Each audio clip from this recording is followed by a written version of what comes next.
Namo Myoho Renge Kyo, Namo Myoho Renge Kyo, Namo Myoho Renge Kyo. Hi everyone, thank you for being here. Thank you for your practice. I hope this video podcast gets to you in good health and safety. Right off the bat, I need to share my tremendous gratitude to all of you. Those of you who like and subscribe.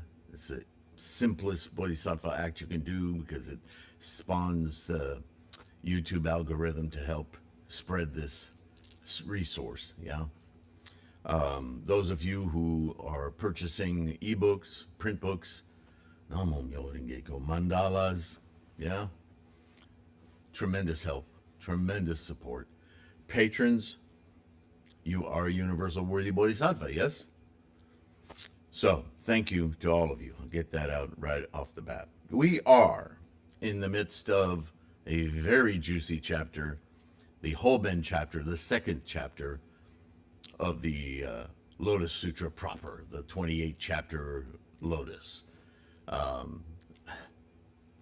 As you know, I'd like to change the convention on that, and instead of a 28 chapter, I'd like to call it the 32 chapter Lotus Sutra, because the 3 chapters of the Innumerable Meanings Sutra are really kind of the first 3 chapters before the quote introductory chapter of the Lotus teaching itself. The Lotus teaching is an Innumerable Meanings teaching.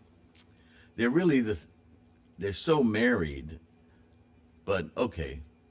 And then the final chapter on the meditation on how to conduct oneself as a universal bodhisattva, as an epilogue to the Lotus Sutra. Is it doing a whole lot different than the 26th, 27th chapter, the 28th chapter? Anyway, we can talk about that some more, but we are in the, as it's known, 28th chapter Lotus Sutra, and we are in the second chapter. And it's juicy. It's the one that we begin our Gongyo with, and it has very fundamental implications for the entire sutra, yeah? And Sariputra is getting quite an education, and willingly. He's excited. So good on you, Sariputra, right? At that time, the world-honored one, who just got through explaining several things, wants to repeat of all of them in gathas, in verse, yes? So here we go. Bhikshus and bhikshunis,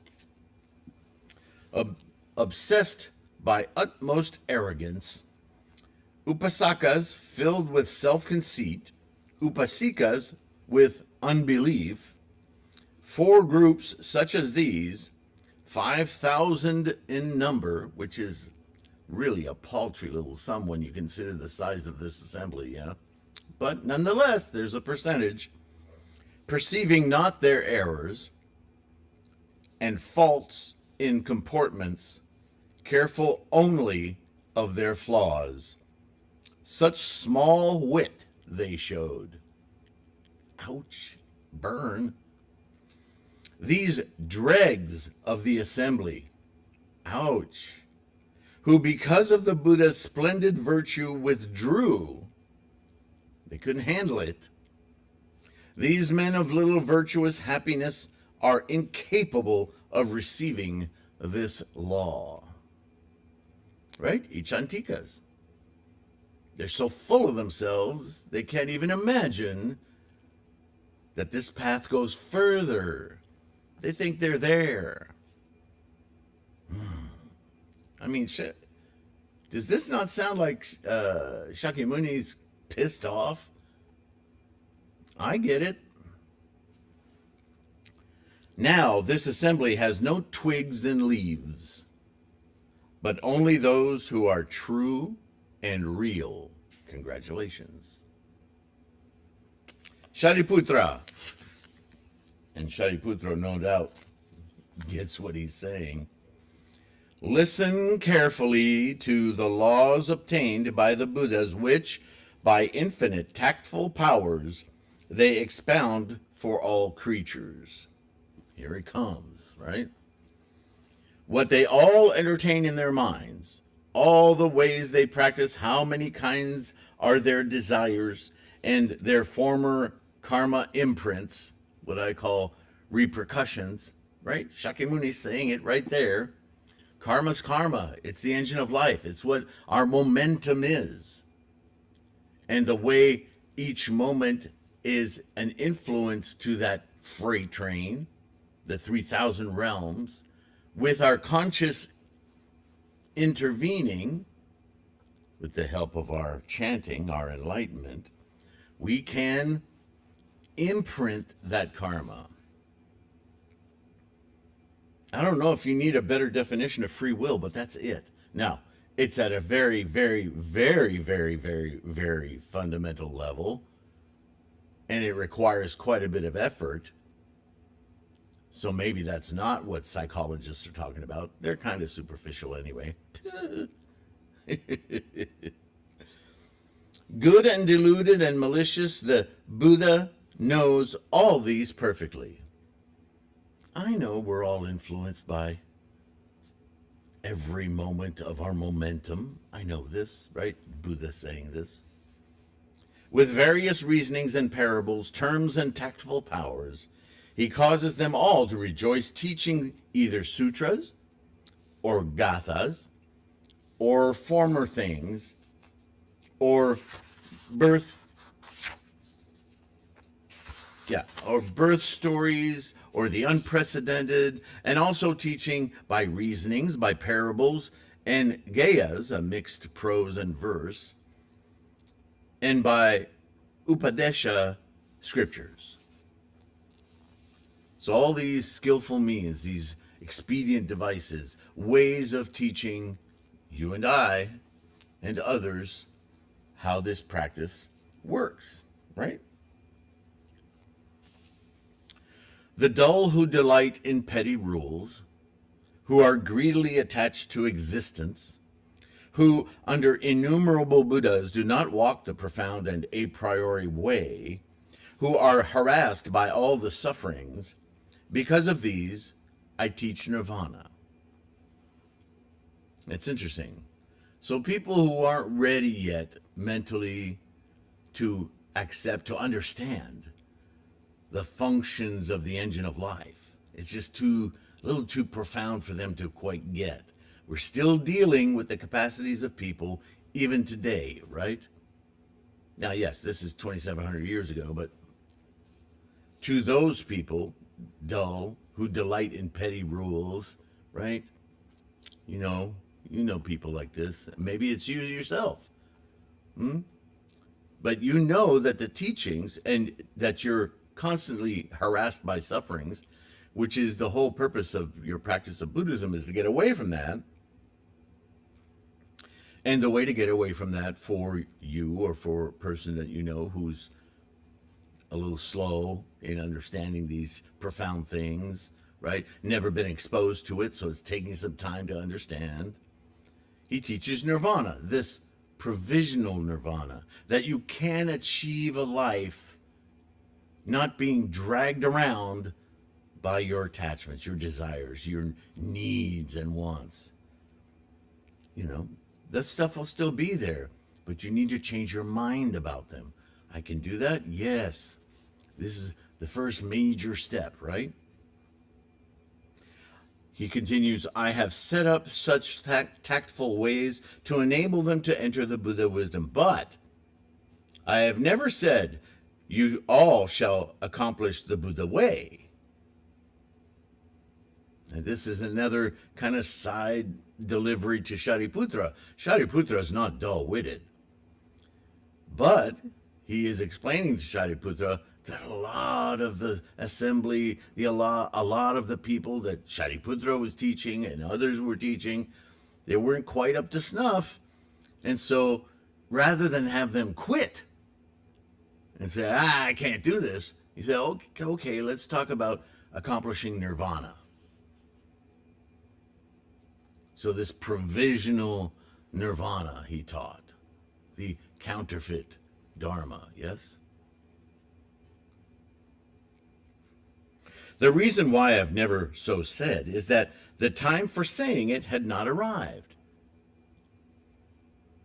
Because if you say to somebody who's not ready to hear it that if they just do this, they'll get there, then you set them up to think, well, why, you think I'm stupid? See, that right away, you can't give them a goal that's greater than the goal that you're giving them to do, because they're going to feel it.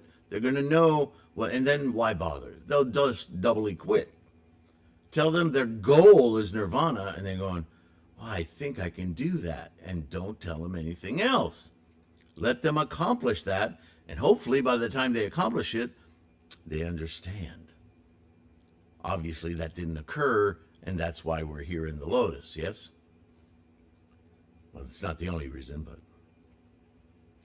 but now is the very time, and I have resolved to teach the great vehicle. Because now, first of all, my life is coming to a close. My opportunity to teach all living beings is coming to a close. And if they haven't gotten it by now, I need to, dear Sariputra, straighten it out. And Sariputra gets it. He goes, oh, I get it. I can't wait to hear it.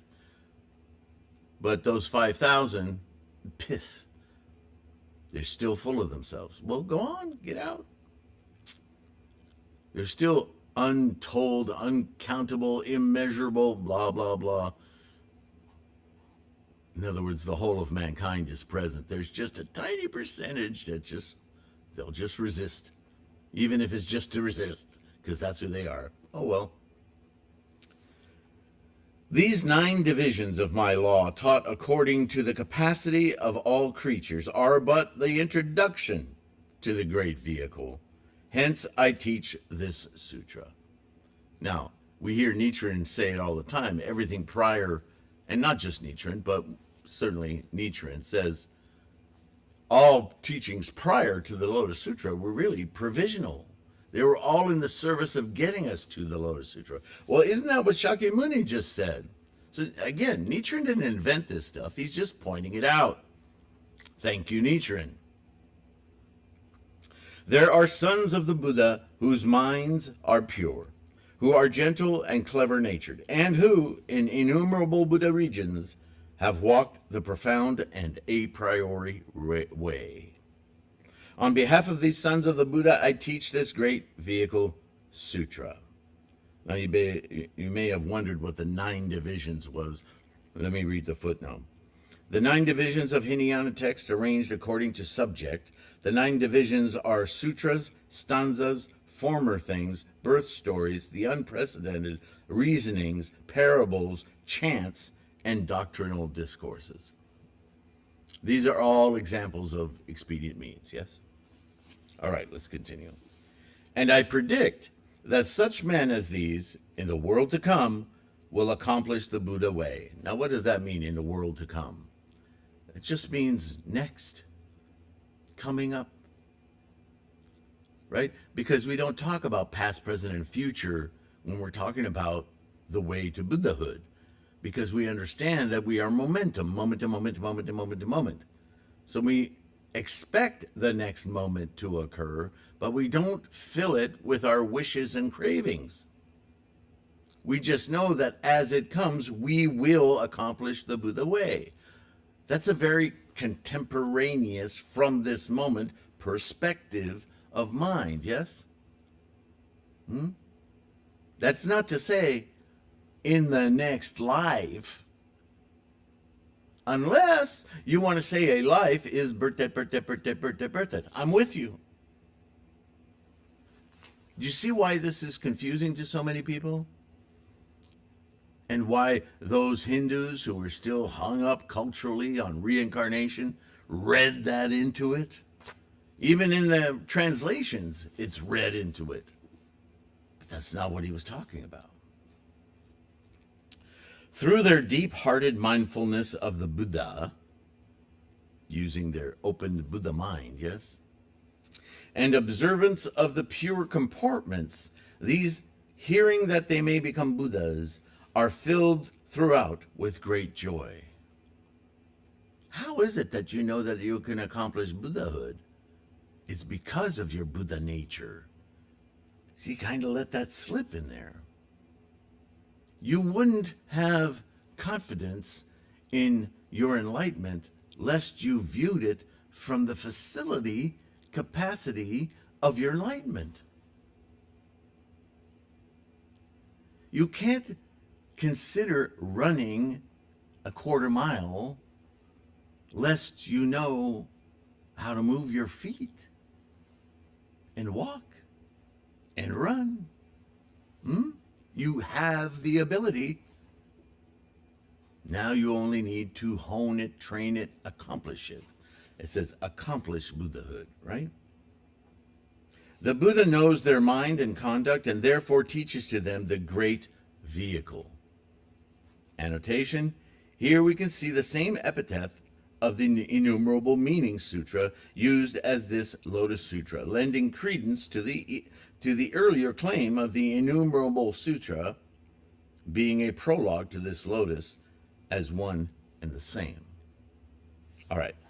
If Shravakas or Bodhisattvas hear the law which I teach, even be it but one verse, all, without doubt, become Buddhas.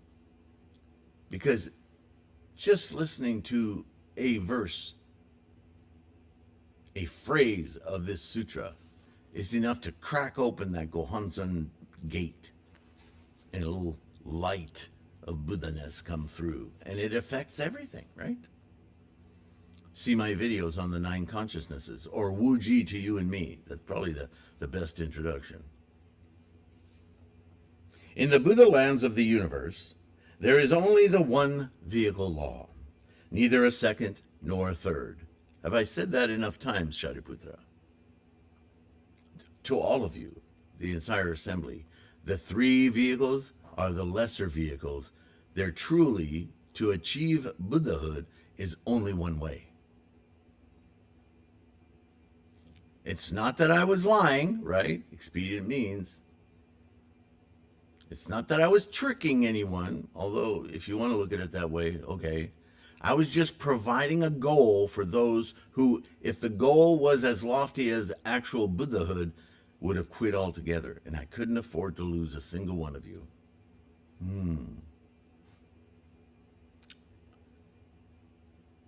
Accept the tactful teachings of the Buddha.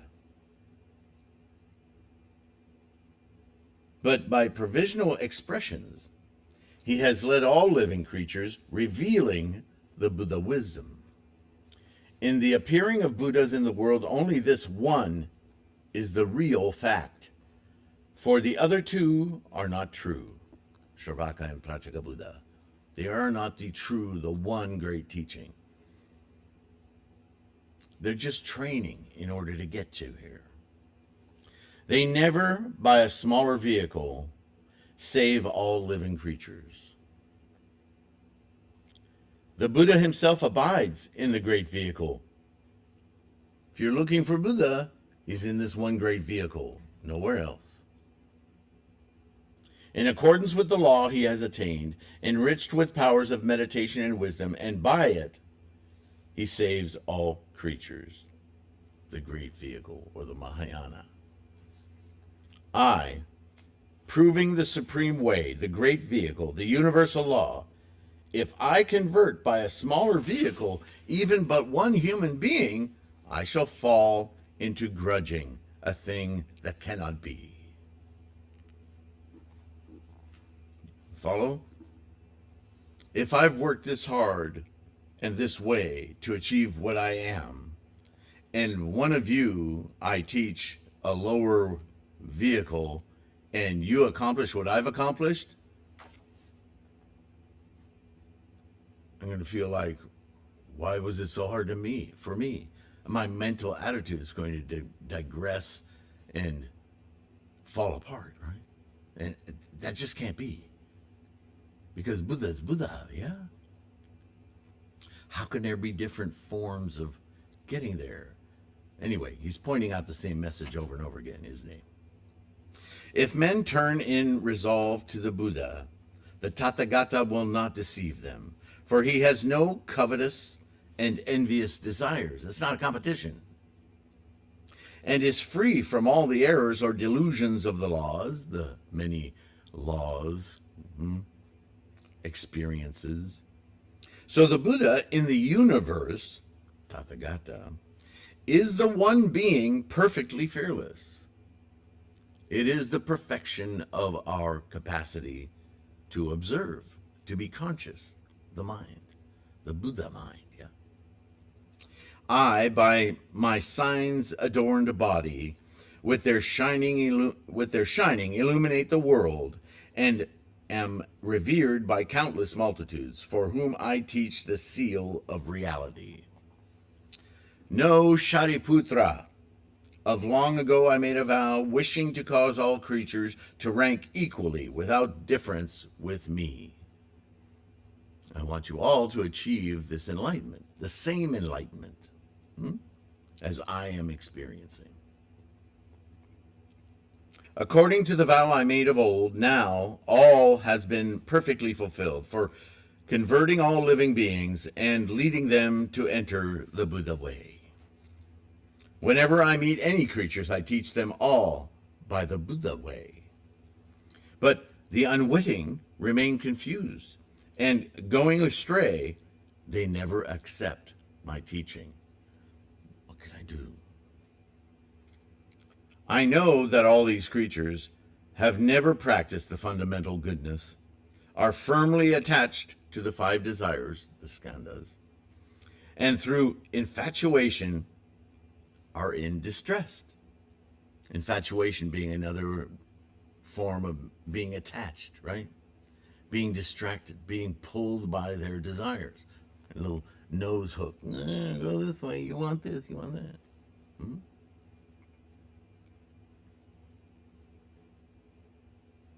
By reason of these desires, they have fallen into the 3 deluded and malicious paths, right? Hell, hunger, animality. Transmigrating in the 6 states of existence, they suffer the utmost misery. Received into the womb in minute form, life after life, moment after moment, they ever increase and grow, poor in virtue and of little happiness.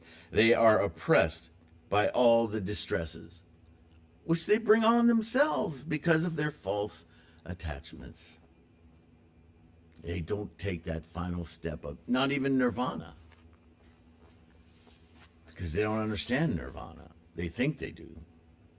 They have entered the thickets of heretical views such as existence or non-existence. It's not about that. Those were lessons to help you to understand the difference. But until you move on through them, you don't get that. You think that's the goal.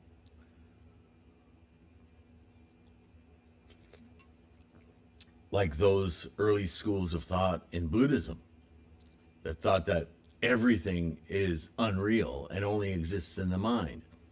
That was never the point.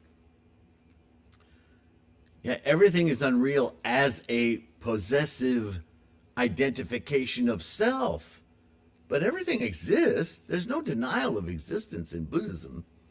And yet there are schools out there that will tell you everything is in the mind, it's all a big dream. That's not Buddhism. How you dream, that's the issue. I shouldn't have said that. That's confusing. I take it back. All right. Relying on these false views, altogether 62, and that's interesting. The 62 views arise out of the above 2 views, that is, of existence and non-existence, and everything grows out of that, right? They are deeply attached to these false laws, firmly holding, unable to give them up, self-sufficient and self-inflated, suspicious, crooked, and resolve less in mind. So, like my analogy of falling through a tree and hitting every branch, yeah?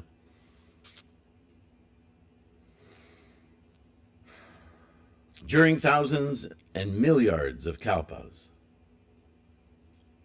Let me look into that. I might have to change that spelling.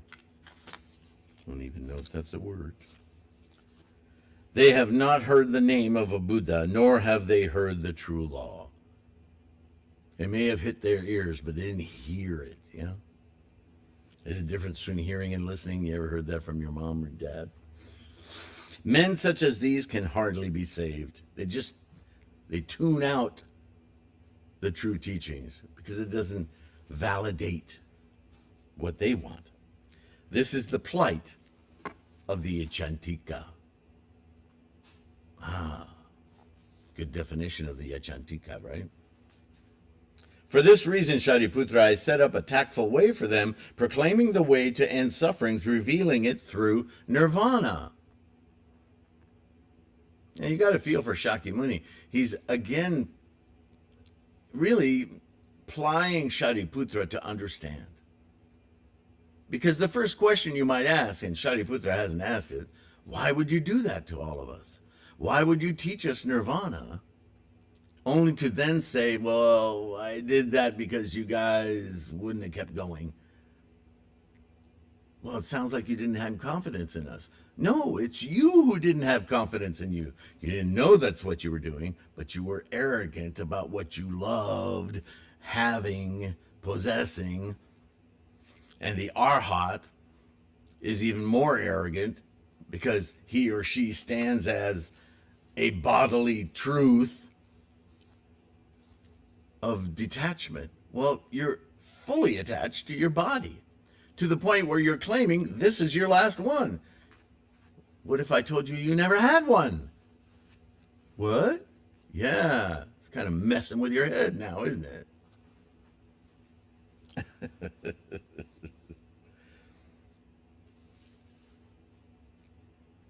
Though I proclaim nirvana, for those of you, yet it is not real extinction because you're still attached to the body. This is the false nirvana. Shakyamuni will elaborate in the parable in the 7th chapter, right? That's my annotation. All existence or laws, these 2 lines may be read, all and any laws from the very first have always been those of nirvana. From the beginning is ever the nirvana nature.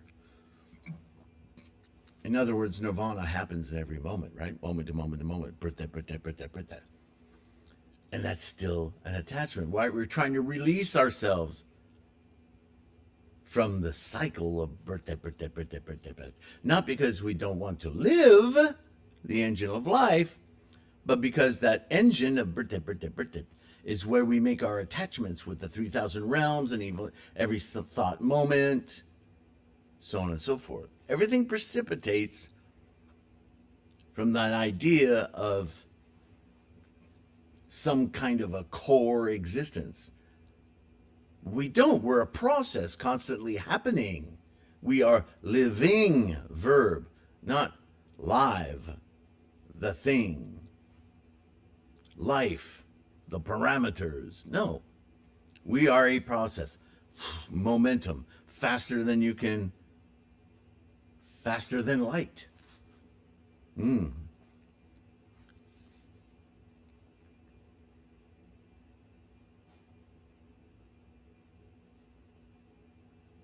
When a son of the Buddha has fulfilled his course, in a world to come, he becomes a Buddha. In a world to come, the next moment, right, becomes a Buddha.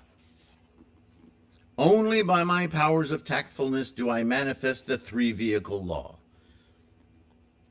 That's an expedient device.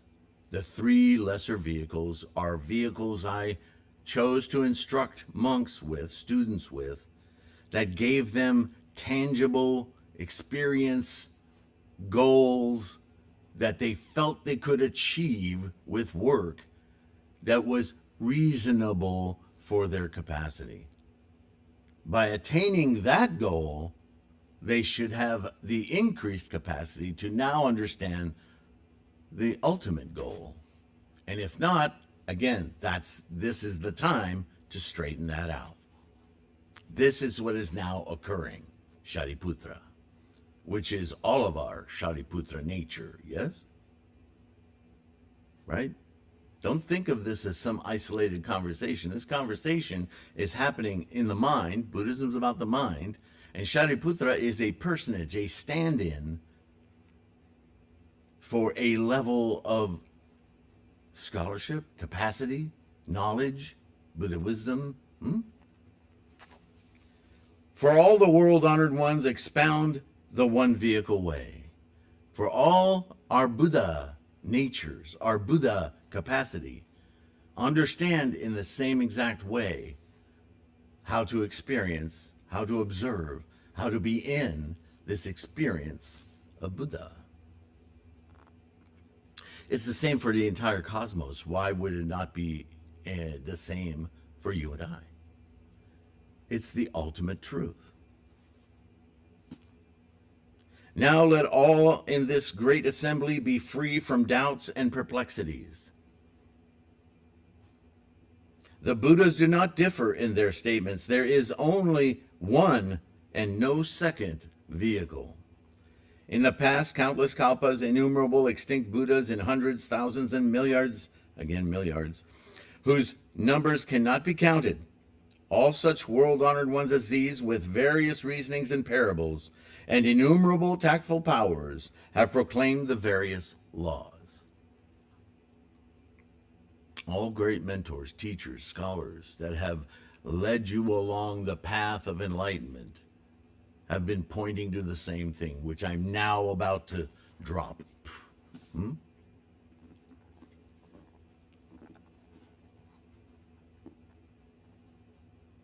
But all of these world-honored ones proclaim the one vehicle law, converting numberless creatures to enter the Buddha way. Moreover, the great revered masters, knowing that which all the worlds of universal realms of influence, men's and other creatures, deeply desire in their hearts, in addition, by varying tactfulness, assist in revealing the first principles. If there are any beings who have met the former Buddhas, if having heard the law, they have given donations, thank you again, all of you, if they have kept the comportments and been preserving, been assiduous, meditative, and wise, having kept these virtuous ways of happiness and virtue, such beings as these have all attained the Buddha way. After the extinction of Buddhas, men with good and soft minds for the truth, such living beings as these have all attained the Buddha way. After the extinction of Buddhas, those who revered their relics and built many kotas of sorts of stupas with gold, silver, and crystal, with moonstone and agate, with jasper and lapis lazuli, clearly and broadly decorated, handsomely displayed on every stupa. Or those who built stone shrines of sandalwood and aloes, eaglewood and other woods, or of bricks, tiles, and clay. Or those who in the wilds raised earth for Buddha's shrines, even children in their play who gathered sand for a Buddha's stupa. All such beings as these have attained the Buddha way. This is all about attitude and intent, isn't it? If men, for the sake of the Buddhas, have erected images carved with the characteristic signs, they have all attained the Buddha way. They're on their way because they're respectful, they're paying homage, their attitude and intent, yeah? Or those who with the precious 7 jewels, with brass, red, and white copper, with wax, lead, and tin, with iron, wood, and clay, or with glue and lacquer, have adorned and made Buddha's images. All such ones as these have attained the Buddha way. Not Buddha-ness, the Buddha way. They're on the path, yes?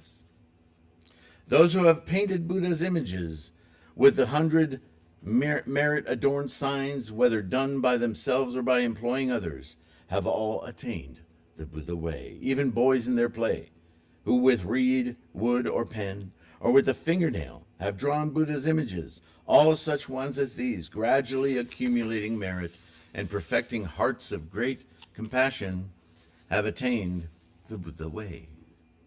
Indeed, by influencing the bodhisattvas, have emancipated countless creatures.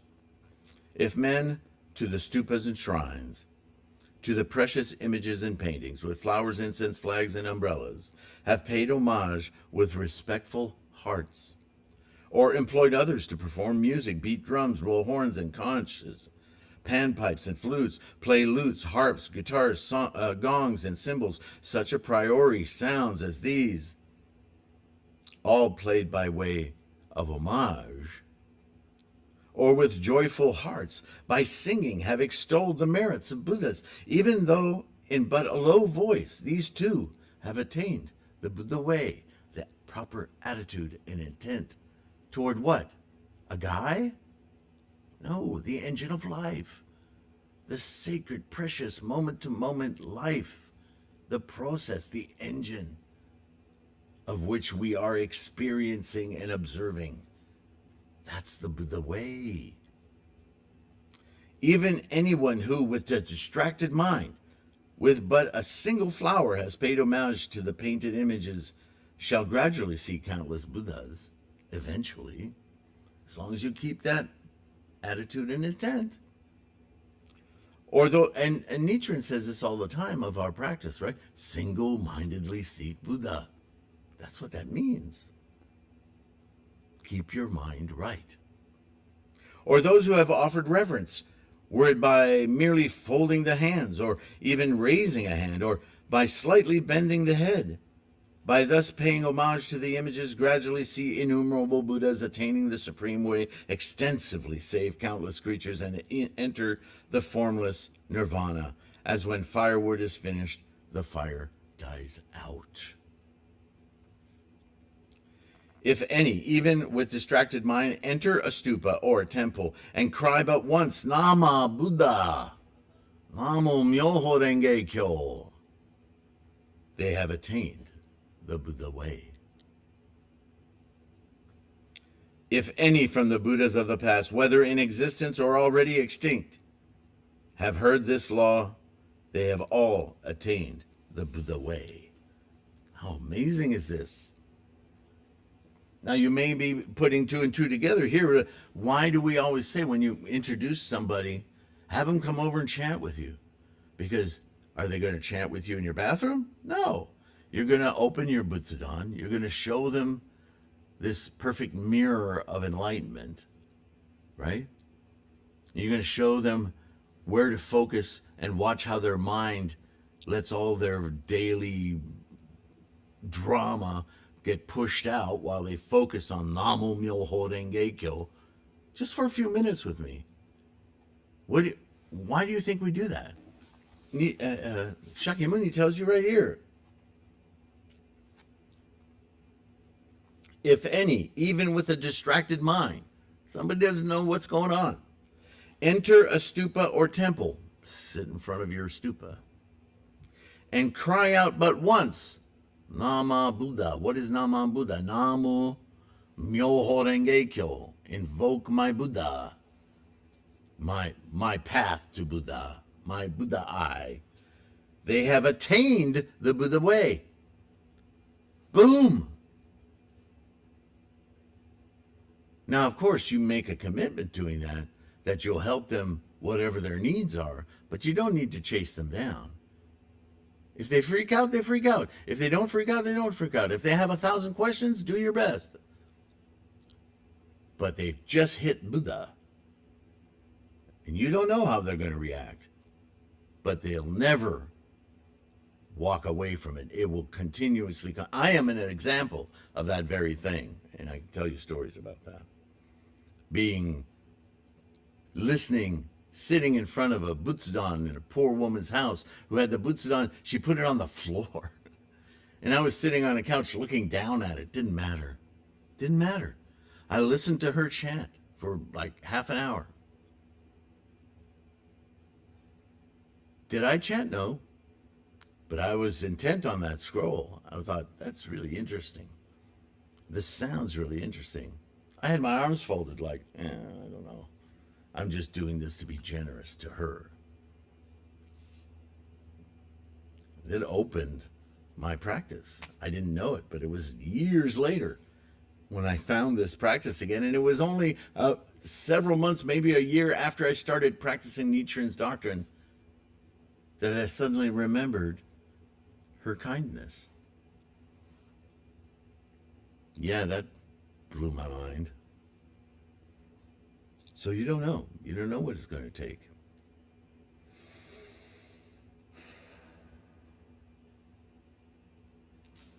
All the future world honored ones, infinite in their number, all these Tathagatas, also by tactful ways, teach the law. That was her tactful way.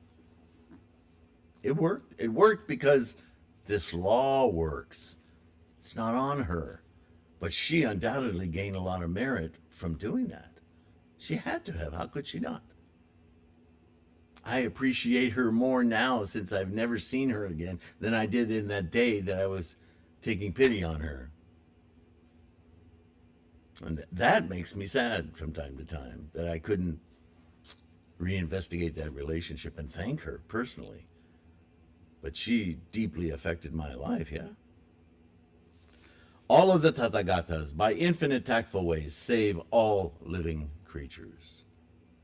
To enter the Buddha's faultless wisdom, of those who hear the law, not one fails to become a Buddha.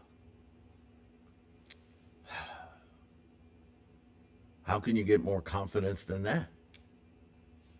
This is the original vow of the Buddhas. By the Buddha way which I walk, I desire universally to cause all creatures to attain the same way along with me.